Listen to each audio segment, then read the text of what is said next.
Vote প্রচারে গিয়ে গ্রামবাসীদের হুমকি তৃণমূল প্রার্থী সুজাতা মণ্ডলের।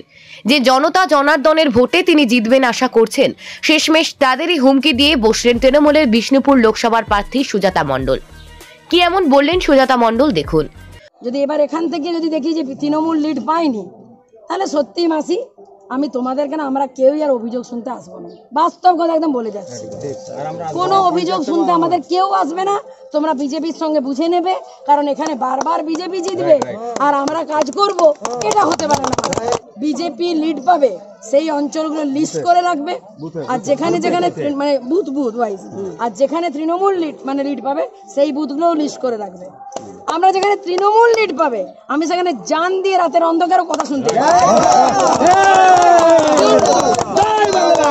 যেখানে তৃণমূল লিড পাবে না সেখানে আমি তো দূরস্থ, আমার কোনো কর্মীদের কম যেতে দেবো না। আমি একদম ক্লিয়ার কাট বলে তখন আর বলা যাবে না। প্রসঙ্গত ওন্দা বিধানসভার পুনিশোল গ্রামে প্রচারে যান সুজাতা মণ্ডল।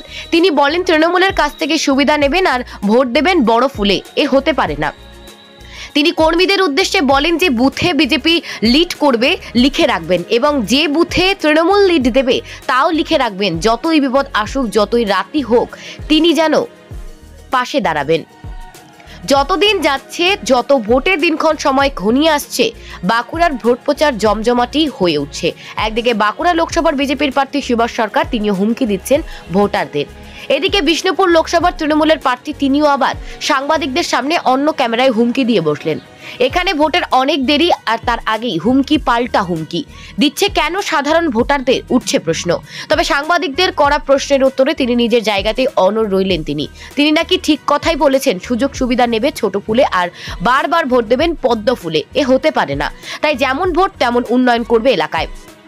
সাধারণ মানুষের প্রশ্ন, ওন্ডা বিধানসভার ভালো ফল করেছে বিজেপি, তাতে কি গাত্র জ্বলা তৃণমূলে? যদি ওন্ডার উন্নয়ন হতো তাহলে কি গ্রামবাসীরা পদ্ম ফুলে ভোট দিত, উঠছে প্রশ্ন।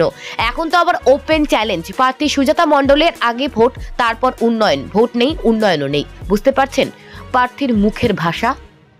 ওনার সব দিক দিয়ে চিন্তা ভাবনাই করে বলেছেন, কারণ এর ভোটের পরে এই সরকারটা থাকবে না, তাহলে ওদের দেওয়ার কোনো মানে হয়নি। তাই উনি এটা বলেছেন, কারণ ঠেলায় না পড়লে বিড়াল গাছে উঠে না। আজকে কেন্দ্রীয় সরকার টাকা যেই বন্ধ করে দিয়েছে, তৃণমূল আজকে ঝাঁপিয়ে বেড়াচ্ছে। রাজ্য সরকার কি দেয়? সমস্তটা দেয় কেন্দ্রীয় সরকার। তাই উনি যেটা বলছেন, গুরুত্ব দেওয়ার কোনো প্রয়োজনই আমরা মনে করি না। উনি এখন নতুন দাঁড়িয়েছেন, তো নতুন কাহিনী শোনাবে। এলাকার মানুষ, এই লোকসভার মানুষ ঠিক করে রেখেছেন কাকে ভোট দেবেন।